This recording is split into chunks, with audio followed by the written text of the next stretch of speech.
tuned for another original Studio B production right here on the Voice 17104.com. Welcome, my brothers and sisters, to the Richard James Show on 17104, The Voice.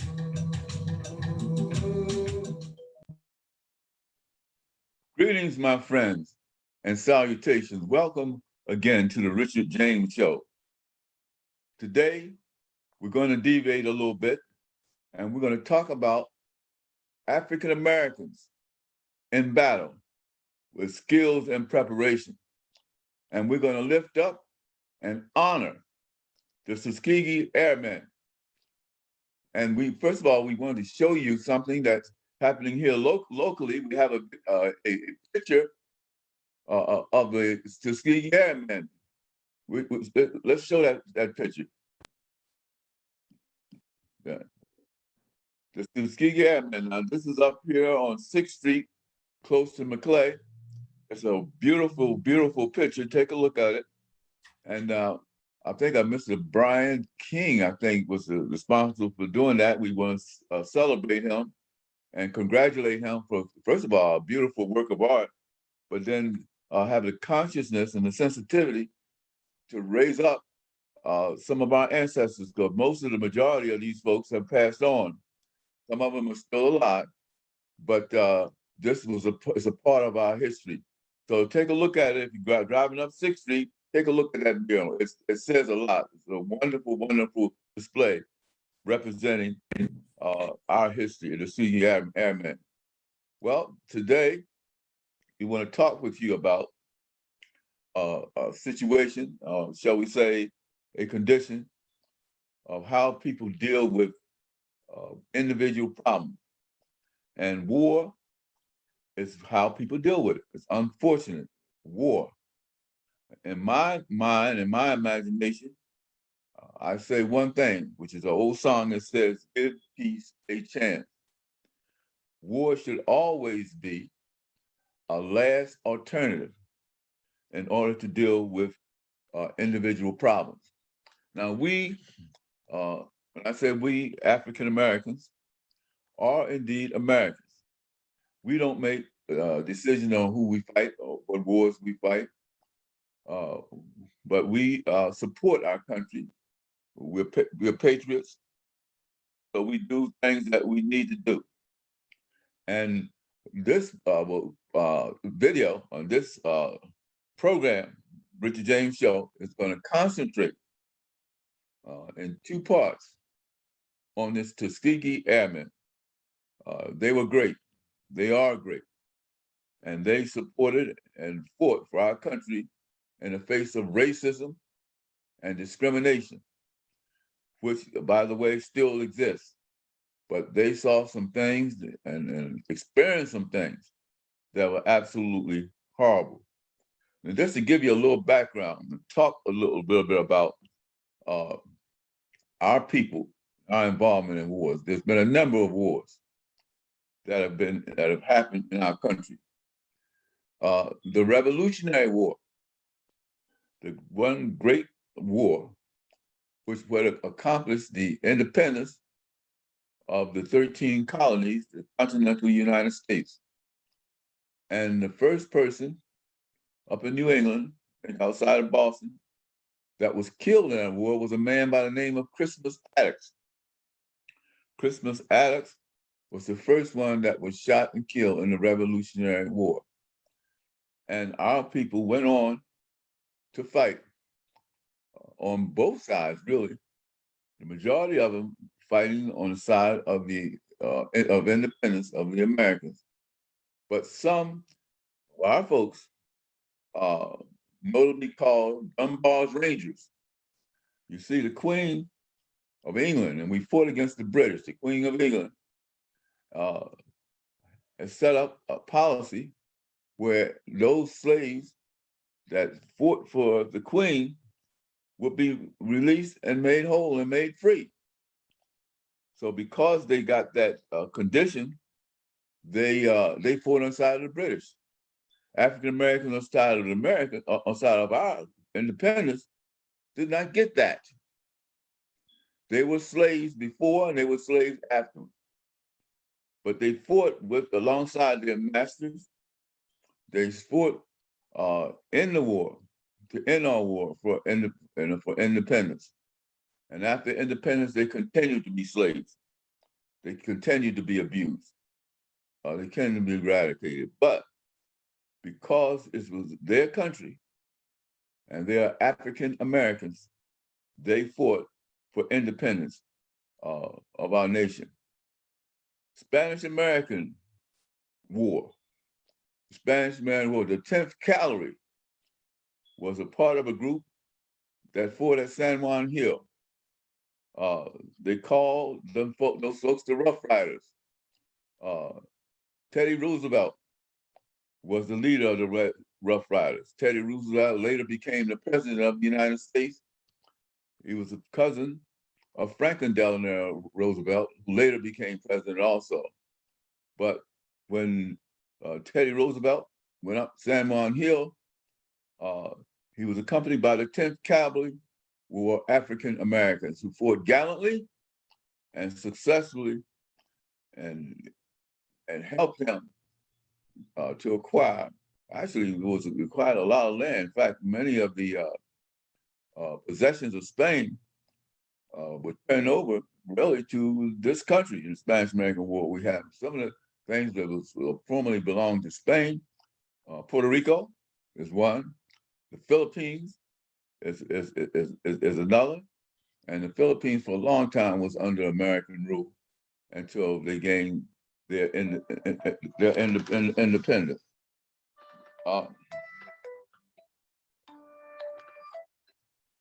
Excuse that. But so we had a number of wars. Now, one war that we really want you to note was the Civil War. Let's talk about the Civil War. And excuse me for turning on these gadgets, but anyway, the Civil War. Now, here's a war that you would think that African Americans would be welcome to fight because Abraham Lincoln, who was a colonialist, by the way, was the one who presented and developed and wrote the Emancipation Proclamation, which ended slavery. And the Southerners were afraid that if Lincoln got in, that's what he would do. And so they broke away. The South broke away. We call them Dixiecrats, broke away from the country. And Abraham Lincoln had to fight. He had no choice. He had to fight. Fort Sumter, South Carolina, which was a sea battle, was the first battle that started the Civil War. And there was an individual by the name of Robert Smalls. Robert Smalls was the one who had captured a ship, Southern ship, and turned it over to the North. Robert Smalls later became a United States congressman, and he lifted up the nation and lifted up African Americans and participated in that war. We won't go into a whole lot of detail because we have some footage and we want you to really get into the Tuskegee Airmen. But we fought in World War I. We fought in World War II. Now in World War II, they did not want us to fight really in World War II, and we certainly did not want us to fly any airplanes. However, there was and the service was segregated, and a lot of things that happened. Franklin Roosevelt went along with.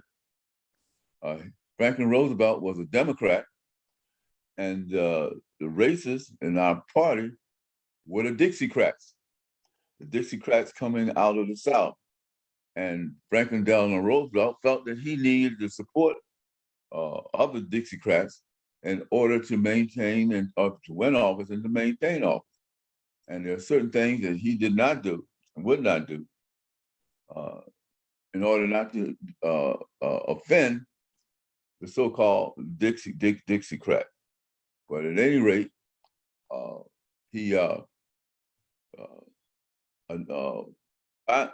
finally, Lincoln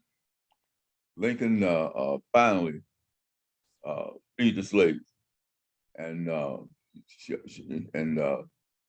that was wonderful.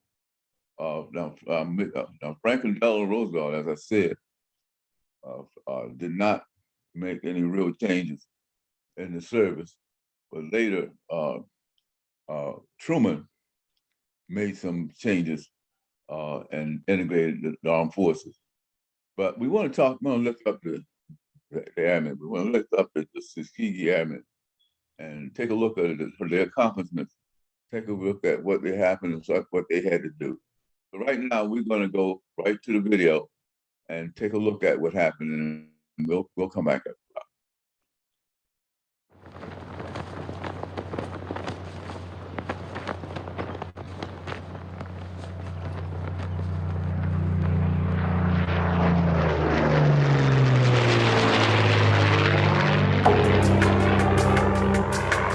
March 24th, 1945, U.S. Army Airfield, Ramitelli, Italy. Pilots from America's first all-black fighter group were called to the briefing room. Their mission? Escort B-17 bombers on the first leg of an attack on Berlin. Their direct orders? Protect the bombers at all costs. Halfway through the mission, something went wrong. We were supposed to be relieved by a white fighter group, and they didn't show up because they had weather problems. Knowing they'd be pushing their fuel supplies to the limit, the fighter pilots stuck with the bombers and headed to Berlin. As the warplanes approached the target, they suddenly came face to face with the enemy. One of Hitler's secret weapons, the world's first jet fighters. When they tell you you have the best fighter plane in the sky, and all of a sudden you see a couple of fellas come flying rings around you, and there's nothing you can do about it, that's a pretty helpless feeling. But as the fighter pilots took on Nazi jets in the skies over Berlin, back home on the ground, their brothers in arms were fighting a very different battle by taking on the United States military itself. Segregation seemed to be the #1 aim of the Army. When they turned us out of the officers' club, they said, "You have an officers' club. It's right over there. It's a barracks with a ping pong table." We called it Uncle Tom's Cabin. We decided to take a stand. It was a matter of pride and a matter of just reaching the end of our rope.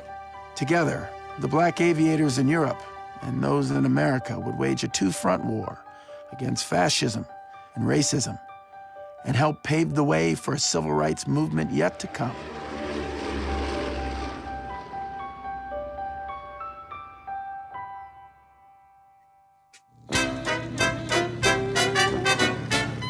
I always wanted to fly. I had to fly. That was my ambition all through my youth. I built model airplanes. I studied about people like Charles Lindbergh, Amelia Earhart, and so forth. Back in those days, when a plane flew overhead, you went outside and looked at it. In Detroit, in the 4th and 5th grades, I'd skip school and go to a small airfield about a mile away. If my mother ever caught me, she would have killed me. I've been reading about pilots in World War I. They were all brave, they were all handsome, they all wore long white scarves, and I said, this is the kind of combat I wanted to be.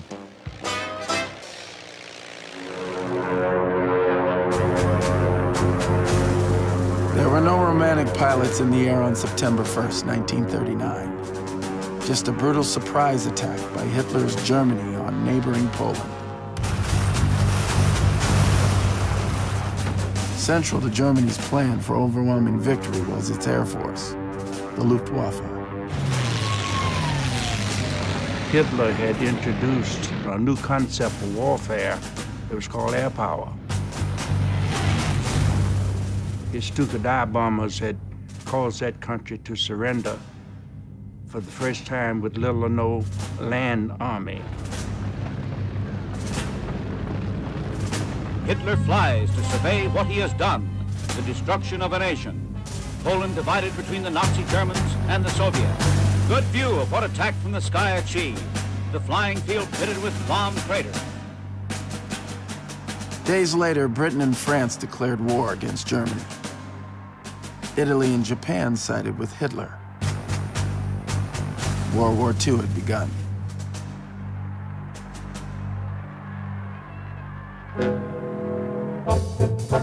Far from the conflict, the United States proclaimed neutrality.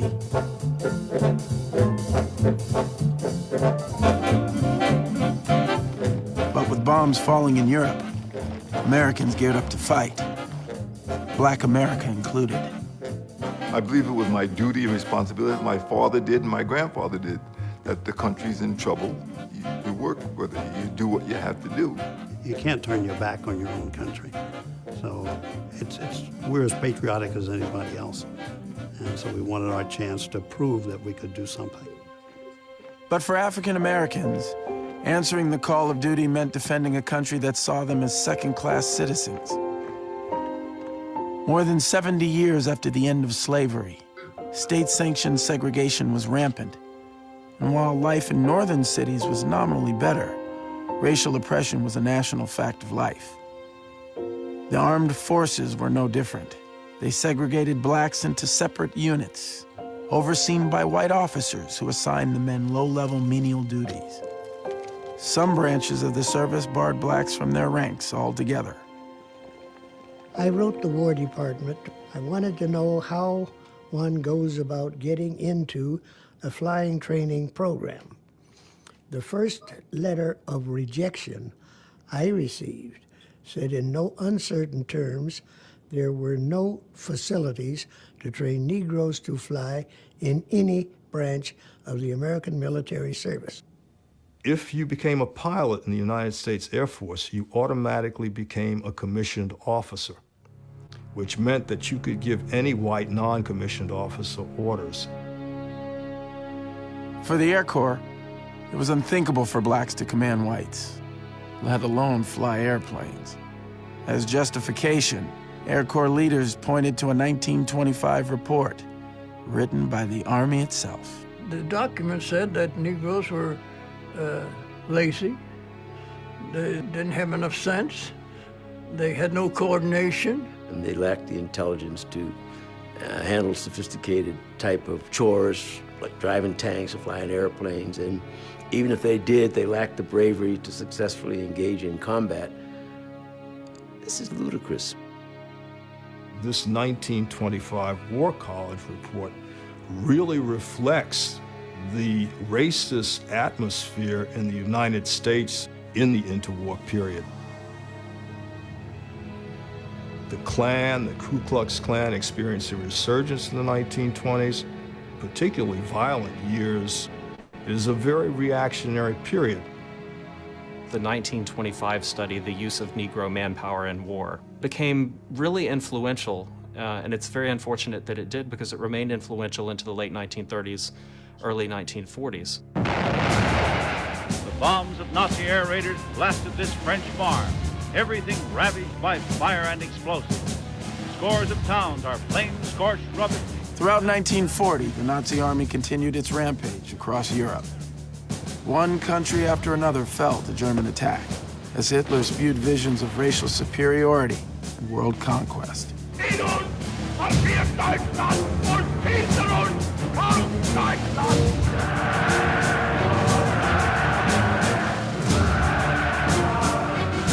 With the conflict engulfing Europe, mobilization in the U.S. kicked into high gear. civil rights leaders demanded that President Franklin Roosevelt create equal opportunities for blacks in the growing war effort. The Air Corps is something that African Americans really wanted to participate in because to be a pilot was the epitome of skills, physical, mental, psychological skills. And if you could do that, it meant you could do anything. 1940 was an election year, and President Roosevelt was running for an unprecedented third term. In a bid to win the black vote, the president promised to create black flying units. Roosevelt handily won the election. African Americans scored a partial victory. They won the right to fly for their country, but only in a single segregated unit. The sticking point was integration, and there was no way the Army or the military was going to acquiesce to that. It would be an experiment that would be dangerous in wartime, and that was the excuse that they used at the time. Civil rights leaders sharply denounced the move, but not everyone agreed. I really didn't care whether it was segregated unit or non-segregated. I wanted to fly. And I would do anything to get the opportunity to fly. When they said they were opening up the Air Corps for Negroes, I made a rush down to enlist. Wasn't so much my patriotism. I wasn't that crazy about America then. You got to understand that different people felt different ways. I knew that the Army was segregated. I knew the whole United States of America was totally segregated, and I didn't like it. But at all times, we were still fighting for equality. On March 22, 1941, under orders from the White House, the Army reluctantly activated the nation's first black aviation unit, the 99th Pursuit Squadron. The unit would be made up of just 33 pilots and several hundred ground crew, a tiny fraction of the 30,000 pilots the Army planned to train. We were the tokens. We had, I believe, enough young blacks with good educations that they could have made 3, 4 fighter groups and 3 or 4 bomber groups. They didn't want us. Commanding General Hap Arnold of the Army Air Forces is forced kicking and screaming at every step along the way, realizing that he has to do this to satisfy the civilians, but just resisting it because he believes it's bad for his service. The generals refer to it without any irony whatsoever all the way through as the experiment. And I don't think there's any doubt that they all expected the experiment would fail. Thousands of young, ambitious black men applied for the coveted spots. In order to get into the cadet training program, black or white, one had to have at least 2 years of college, at a time when I think fewer than 1% of African Americans had a college degree. So this really is the cream of the crop. We had no doubt that we could do it. And the question was, give us the opportunity. As the training site for the new squadron, the Army chose Tuskegee, Alabama. Tuskegee is very isolated. It's in the middle of this very racist state. The town of Tuskegee is divided. The white citizens don't want this operation there because it'll mean more African Americans in Tuskegee. But the town was also home to a famed black college, the Tuskegee Institute, which was already training civilian pilots. Now the college would train military pilots as well. For many young recruits, the trip to Tuskegee was their first experience with the South.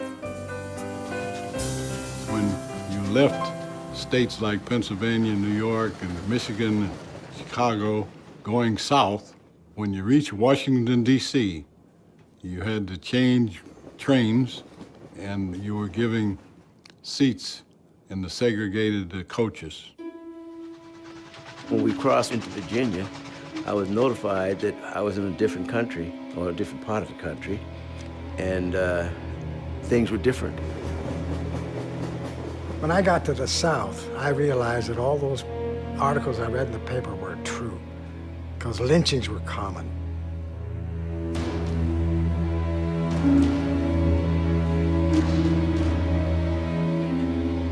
Many of us did not leave the base very often.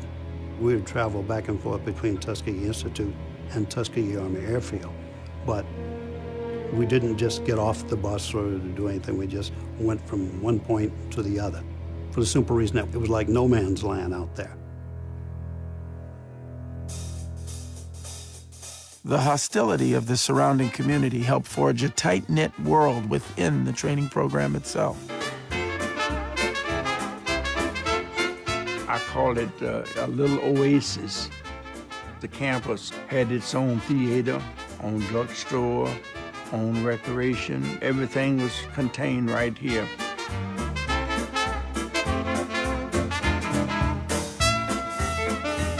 I come to meet my wife when we were students here at Tuskegee. He was coming up from the athletic field, and that's when I first met him. She finished college, and she went to work at Tuskegee Army Airfield. And I think he asked if he could walk home with me, so maybe that was our first date. And later, when I received my commission, my wings, I felt that I could ask if she wanted to fly with me for the rest of our life. And she said yes, and that was 65 years ago, and we're still together. Before the fledgling program got underway, it received an unexpected boost. Eleanor Roosevelt is, in some respect, a patron saint of African-American pilots. Franklin Roosevelt never really made a decision that I can think of that wasn't always political. Eleanor Roosevelt, I won't say she was his conscience, but if she felt something was right, she would pursue it. On a visit to Tuskegee, the First Lady met Chief Anderson, the Institute's top flying instructor. I've always heard that Negroes can't fly, she told him. I wonder if you'd mind taking me up. Contact. The Secret Service agents were horrified. We can't protect you up there. And she just ignored them. She said, I want to fly.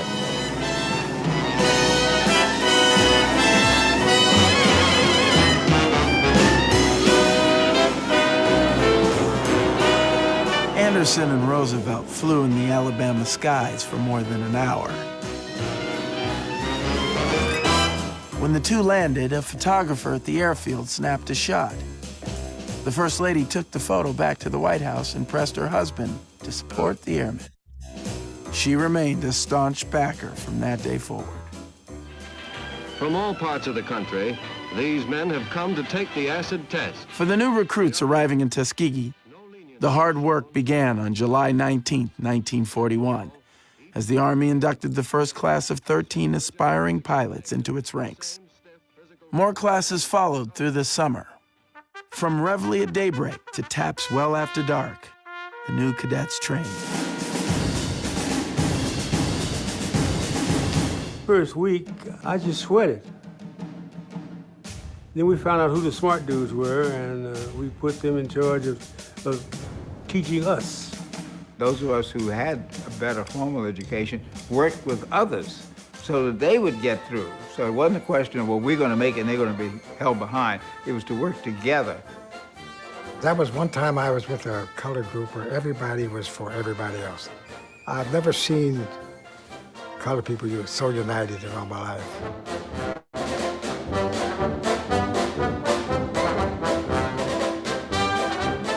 After a few short weeks of ground school, the men began to fly.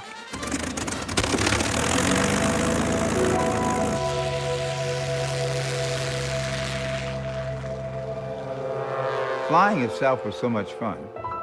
In the air, there's no black or white or green or whatever. you're a pilot. And that helped to mute some of the racism on the ground because we wanted to fly. That was it. We wanted to fly. Soon, the men transferred to Tuskegee Army Airfield, just down the road from the Institute. There, the instructor pilots were all white, and they were all military officers. And some were supportive, and some were not. The washout rate was better than 50%. The demands were very high by the instructors. Some people were washed out or failed out because they were not particularly obeisant to some of the white officers, or were too cocky. I was pretty cocky, but I was pretty good, so therefore I didn't really expect to be washed out. It was very depressing to see one of your classmates wash out. There wasn't very much offered for Negro students at that time, and an opportunity to fly was, well, a great honor. We really felt it, and when it was denied you, it hit you hard. Well, there was one fella actually went out and crashed after he was notified that he wasn't going to make it.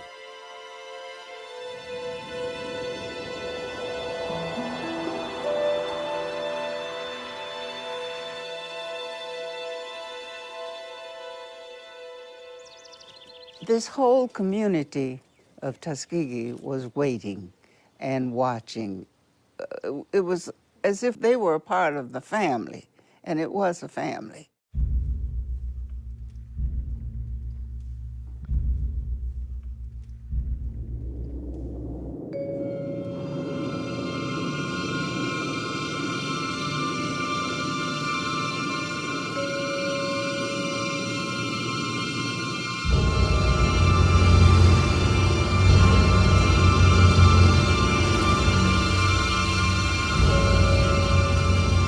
Pearl Harbor was really the day that I thought, oh, what now?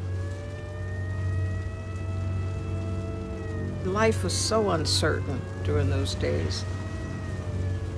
From that point on, you just took it a day at a time because you really didn't know what your future was going to be.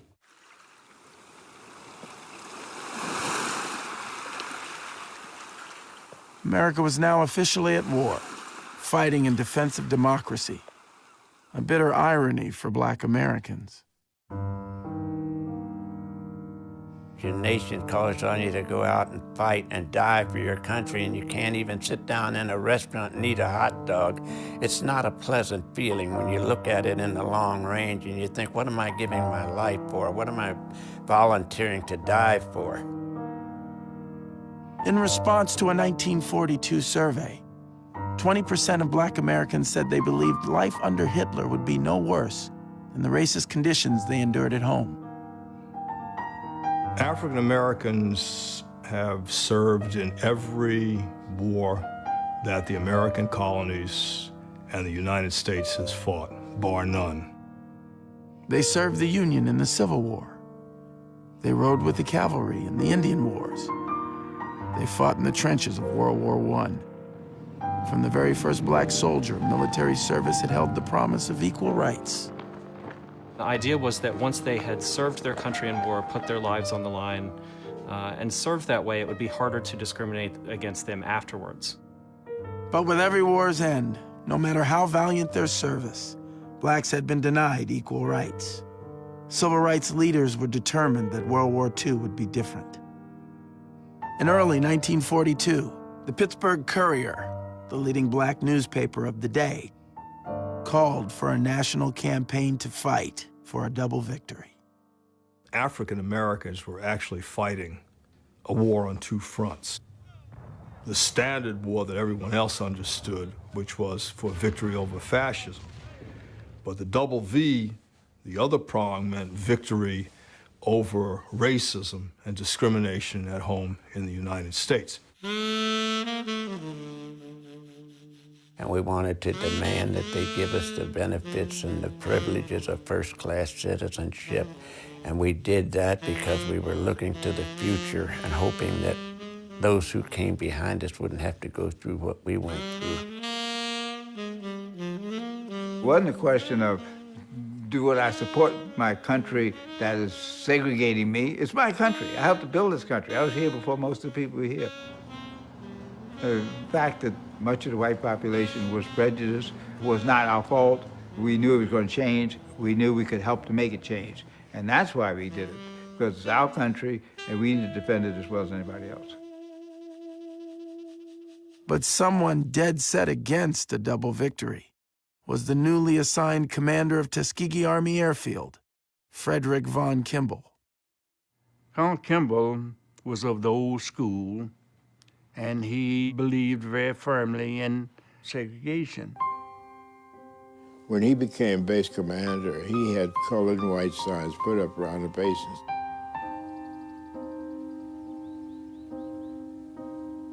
You couldn't go in the PX together.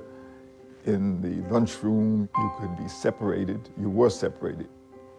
In the theater, they even had the whites in front and the blacks in the back. Morale on base began to sink, and word spread through the black community about Von Kimball's repressive command.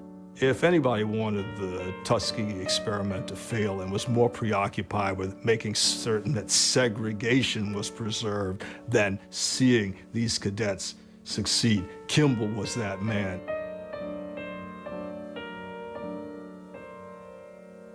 But in the midst of the rising tensions came a moment to celebrate.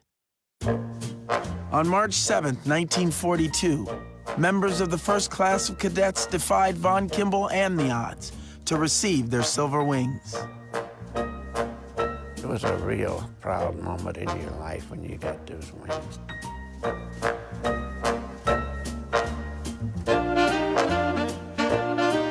Of the original 13 pilot trainees, only 5 made it to graduation day. It wasn't until the first 5 received their wings when my class was in the auditorium watching the ceremony that I began to believe, oh, well, they are going to allow some of us to pass.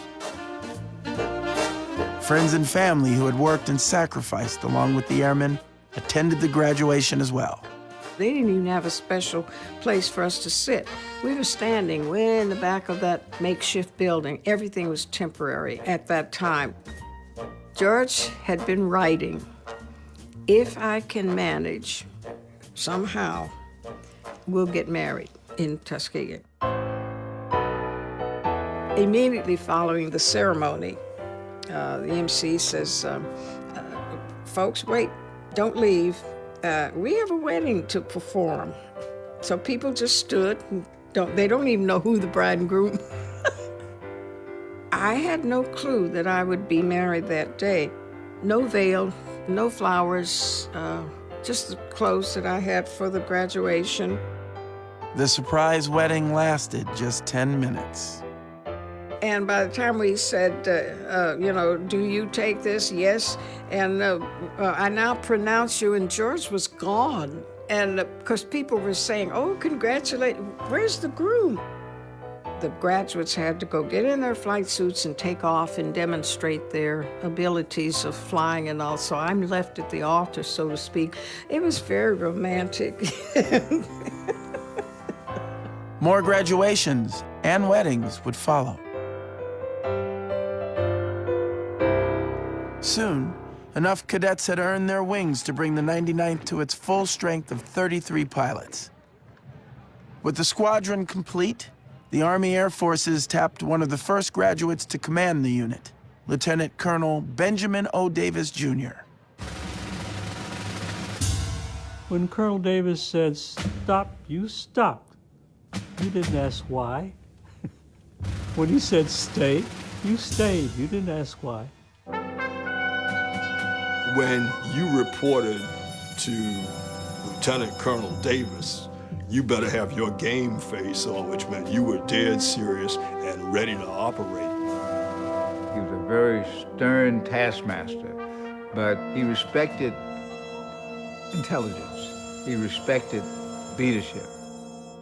Davis's father was a career military man who had risen through the ranks of a segregated army to become America's first black general. Following his father into the service, Davis had enrolled at West Point in 1932. As the only African American at the academy, he suffered relentless harassment. Nobody spoke to him at the academy, only on official business. He said the most dreaded days of the week were Saturdays and Sundays because those were open seating in the mess. And he'd come in, get his food, go to the table where the cadets were sitting and say, Cadet Davis requests permission to sit. The senior cadet would look up at him and say, permission denied. And he'd have to move to the next table and the next table and finally end up in the back of the mess hall eating by himself. He didn't have a roommate those 4 years. But in 1936, when Davis graduated, he was number 35 in a class of 276.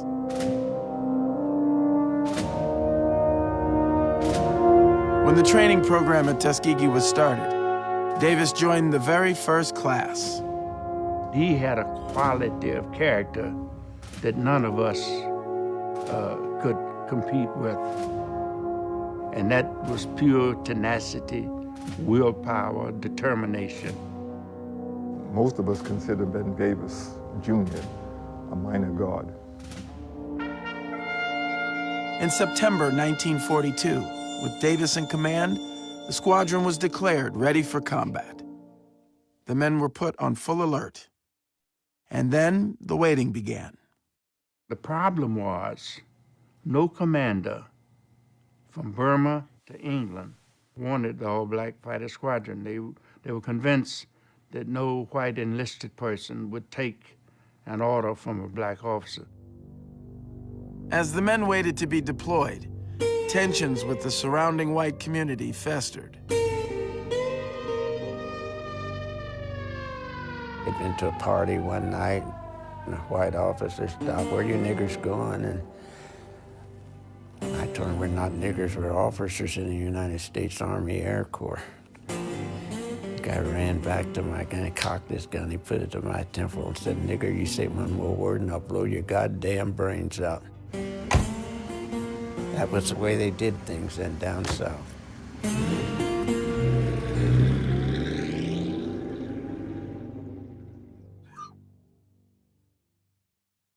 You keep finding that the great majority of officers in the Air Corps hierarchy really would like to scuttle this whole operation and to have it fail.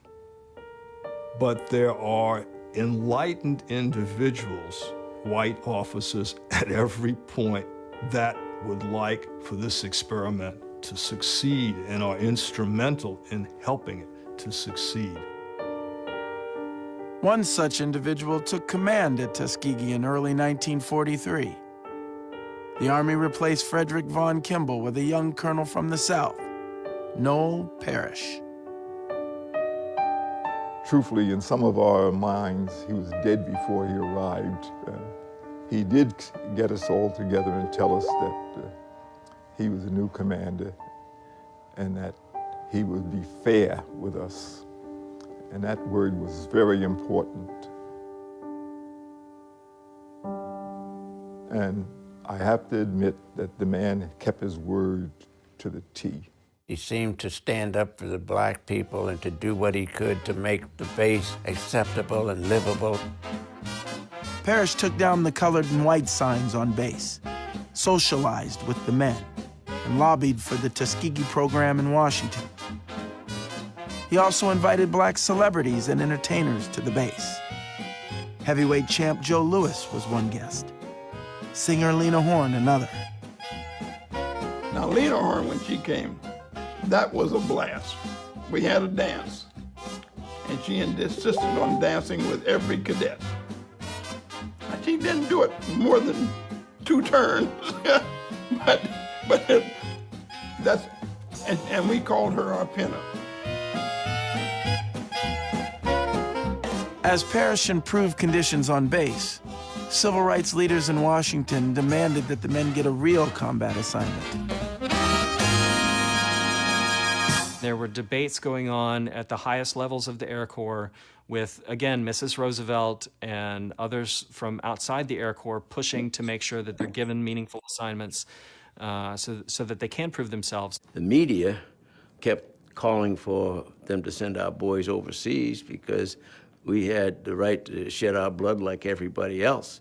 Of course, I wasn't interested in shedding my blood, but I mean, but nevertheless, that's the kind of stuff we were getting on the media. America had been at war for more than a year. The U.S. and its allies, Britain and the Soviet Union, were attacking German-held positions from all sides.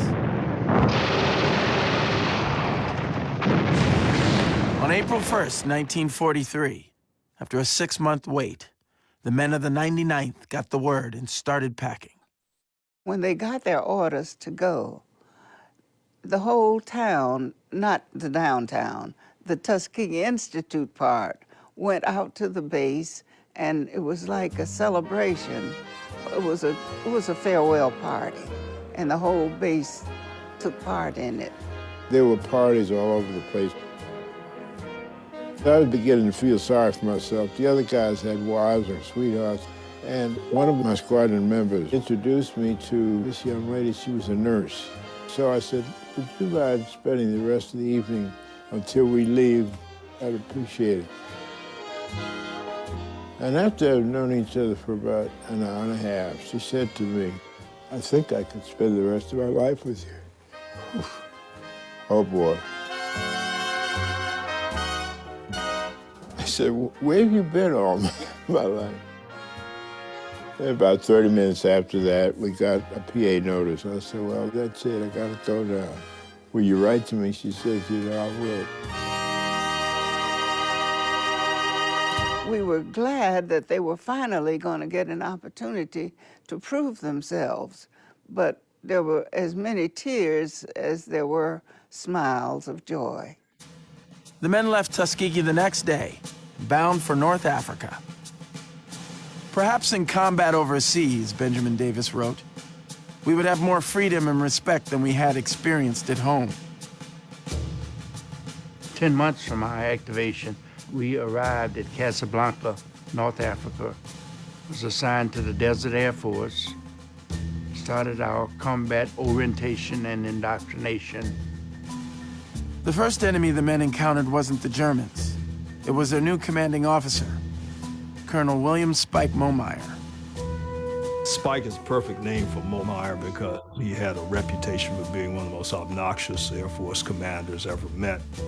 Momeyer did not want blacks in his Air Force. We were never made a part of the group at all. He simply treated us as redhead stepchildren. The airmen's assignment under Momeyer? Drive the Germans out of Pantelleria, a strategic stepping stone to the Italian peninsula. Sorties against the heavily fortified island began with ground strafing missions. That's the worst mission a fighter jock could have, was strafing. You've got the Germans call flak, but anti-aircraft weapons bearing in on you as you're coming down to make these strafing attacks, and you're going to get shot. You're going at a stationary target, but there's stationary gunners out there. They're not moving. And they just sit there and track you across the horizon.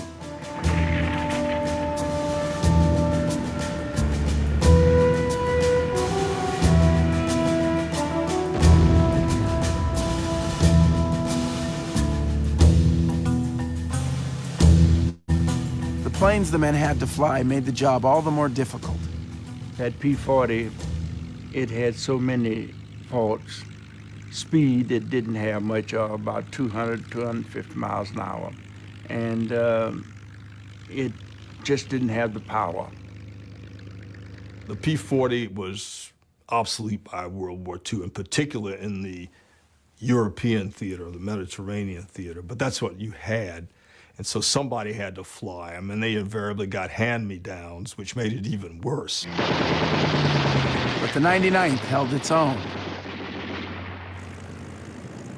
One morning, from a dusty airfield, the men climbed into the cockpits of their P-40s and headed out over the Mediterranean. All of a sudden, I saw traces going by my wing, and I turned out, oh my God, there was a guy right on my tail. He's firing at me.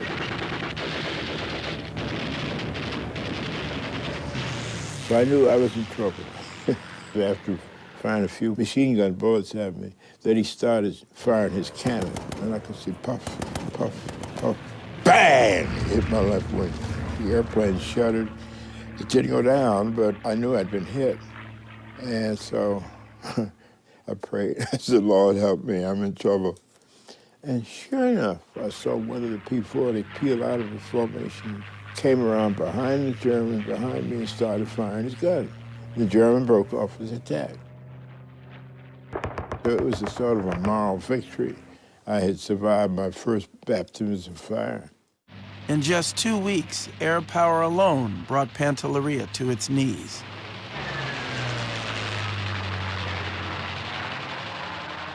Back home, friends and family eagerly awaited news.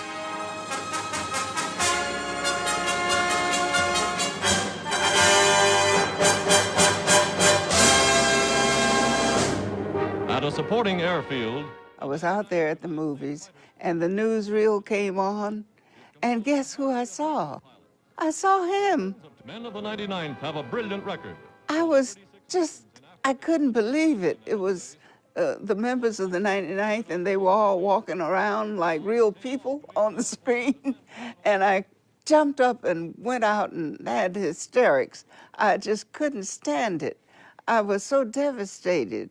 It was so real. Veterans of 236 missions. Up until then, it was just reading letters. But to see the men actually in action was just almost more than I could take. The 99th United States Fighter Squadron is composed entirely of Negro pilots.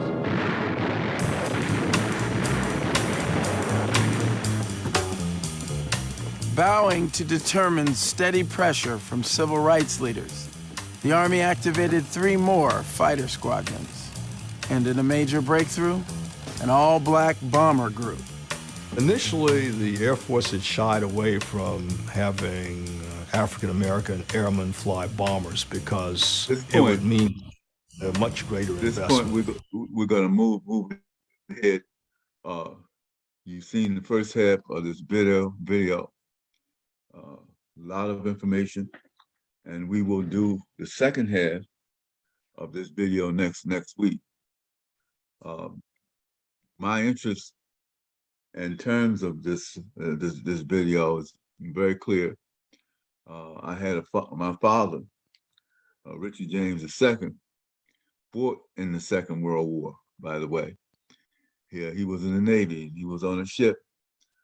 He encountered some of the same problems and issues the Tuskegee Airmen and other blacks that were in the Navy encountered. As a matter of fact, he participated in, according to the information he gave to me, a mutiny. I'm not sure the consequence of that mutiny, of that take care, but because of the harshness and the way they were treated and the racism and discrimination, they rebelled against the Army leadership. And I want to say this, those individuals that were leaders and placed over the African-American officers were placed there by Franklin, the people that were appointed by Franklin Delano Roosevelt. And I'm just going to say this. Roosevelt did some wonderful things. He saved the economy. He installed some programs to keep people fed. He had major projects that put people to work.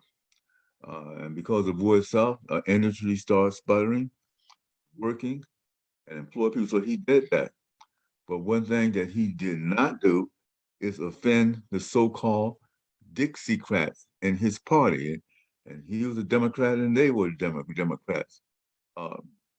He supported placing Japanese Americans who are human beings and who were Americans in concentration camps, stripping them of all their wealth. In spite of that, many Japanese Americans joined the armed forces. And of course, they were segregated too, also. And they were placed, and they fought on the side of America while their families back home were in concentration camps. And this is the reality. And not once during the Roosevelt term did he desegregate the armed forces.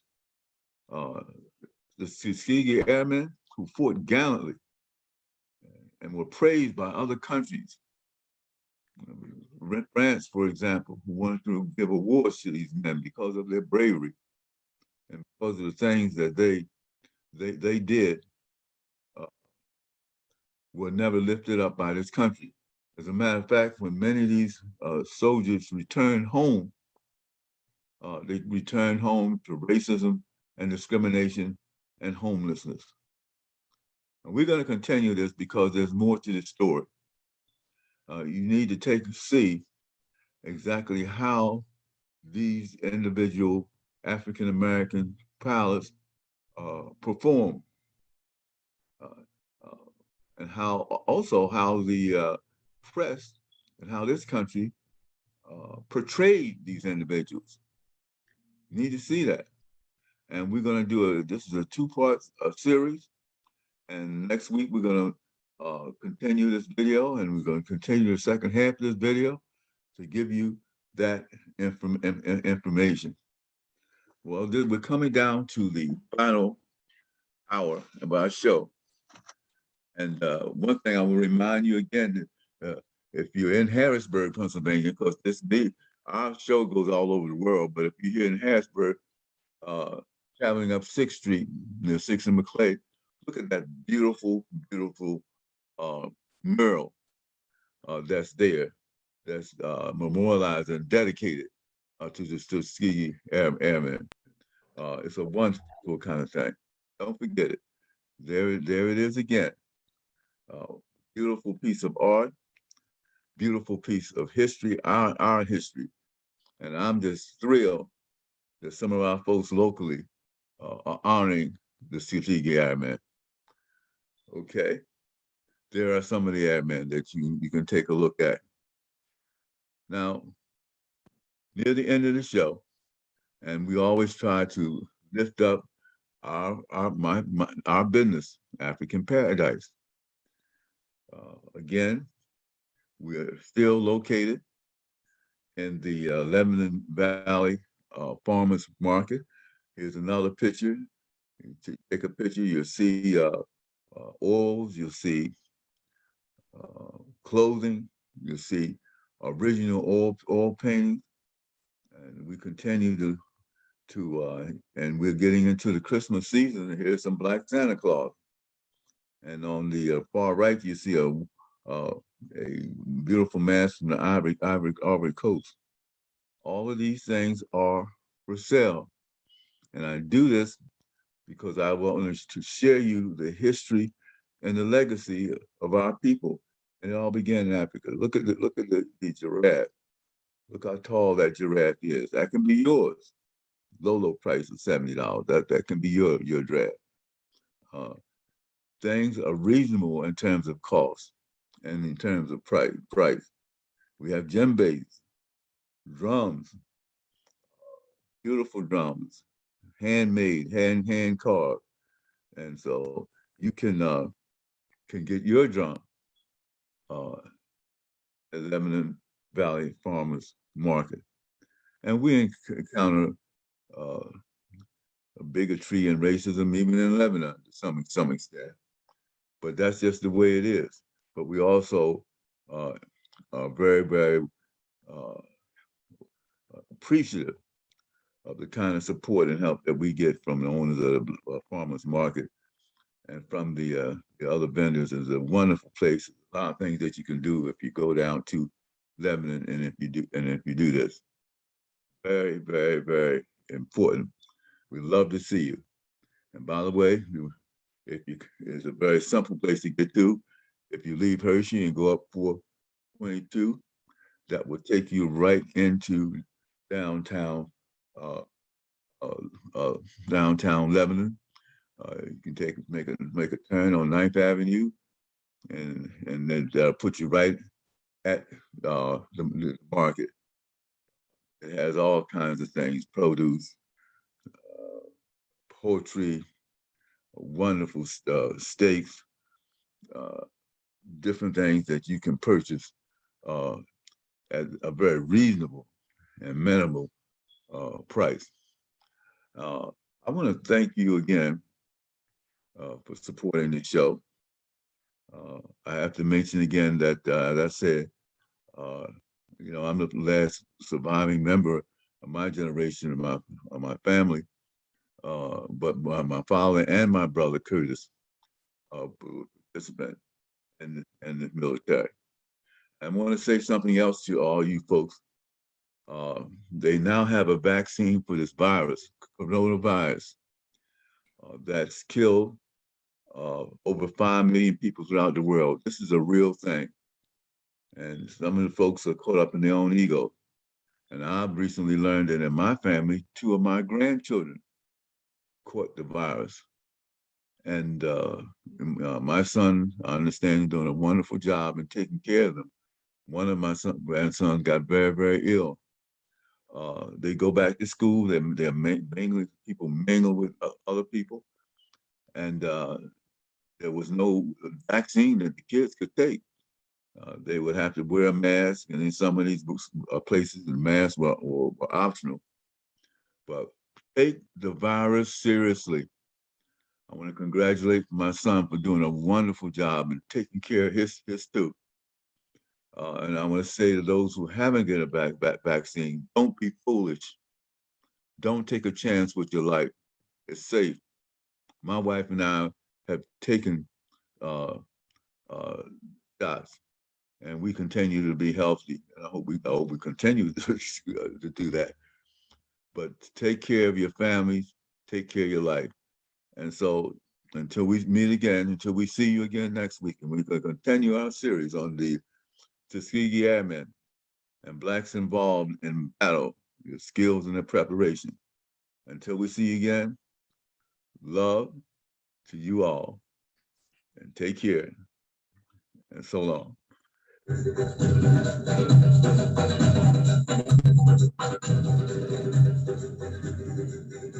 Thank you again for tuning in to the Richard James Show. Our African and our African American programs are set up to educate you on what's going on in this world. And thank you for taking out the time to listen. Let's hear from you sometime also. So this is your neighbor and your friend signing off. And so I'll see you again next week and hear from you again next week. So long. God bless.